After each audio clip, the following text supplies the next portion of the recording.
The rabbi and his only son. There was once a rabbi who had no children.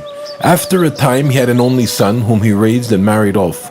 The son would sit in his room in the upper deck of the house and study, as was the custom for men. He would constantly learn and pray. However, he felt deep inside that he was lacking something, but he did not know what. He did not feel enthusiasm in his learning and in his prayer. He explained that to his two friends, and they advised him to travel to a certain tzaddik. This son had once done a good deed, for which he merited an aspect of the smaller light.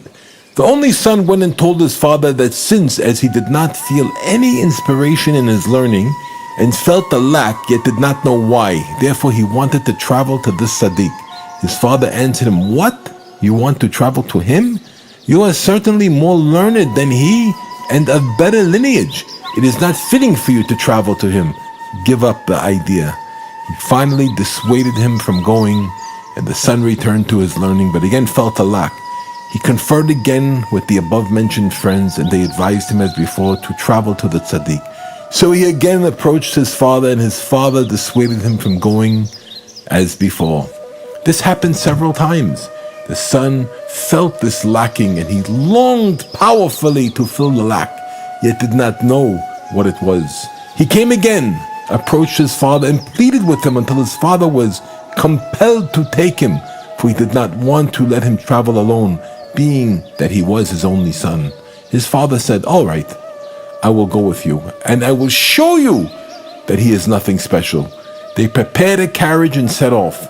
His father said, "I will set up a test.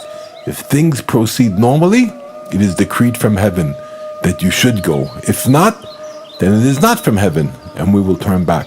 They traveled and came to a small bridge. One of the horses fell, and the carriage overturned, and they were nearly drowned. His father said, "You see, things are not proceeding normally, so the trip is not ordained from heaven," and so they returned. The son returned to his studies, but again he saw the lacking that he could not explain. So again he pleaded with his father, and his father agreed to travel with him a second time. When they went, the father again set up the test as he had the first time. As they were traveling, both axles of the carriage broke. His father said, "You see, it isn't working out for us to make the trip. For could this be natural that both axles should break? They had traveled many times in this carriage, and the likes of this had never happened." So the son returned to his routine, but again felt the lack. And his friends again advised him to go. He again pleaded with his father, who he was obliged to travel with him again.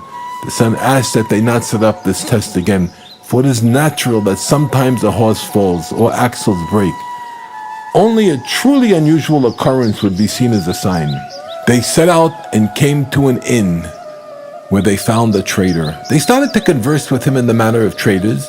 They did not reveal to him their destination, for the rabbi was embarrassed to reveal that they were visiting that tzaddik. They spoke about worldly matters until the conversation turned to stories of tzaddikim and where they are located. He began to recount, "In such a place is a tzaddik, in another place in another," and so on, until they started to speak about the tzaddik to whom they were traveling. The trader then said to them, "Him? He is not one to consider seriously. I just came from his place. I was there, and I saw him commit a sin." So the father said to his son, "You see, the trader told us this in his innocence, and he just came from there." With that, they returned home. The son soon passed away and came in a dream to the rabbi, his father. His father saw that he was very angry and asked him, "Why are you so angry?" He answered that he should travel to that same tzaddik to whom they had tried to travel before, and that he will tell you why I am so angry. He then awoke and said to himself, "It was only a dream."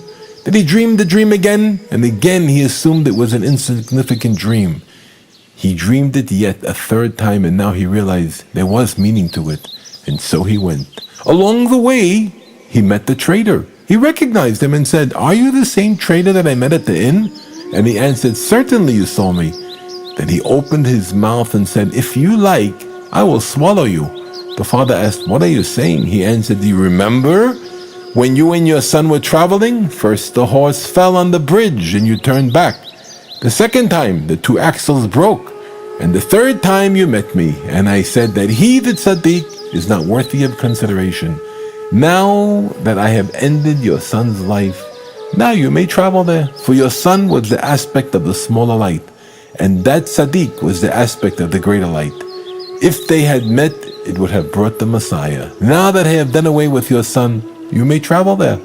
As he was speaking, he disappeared, and the father was left all alone.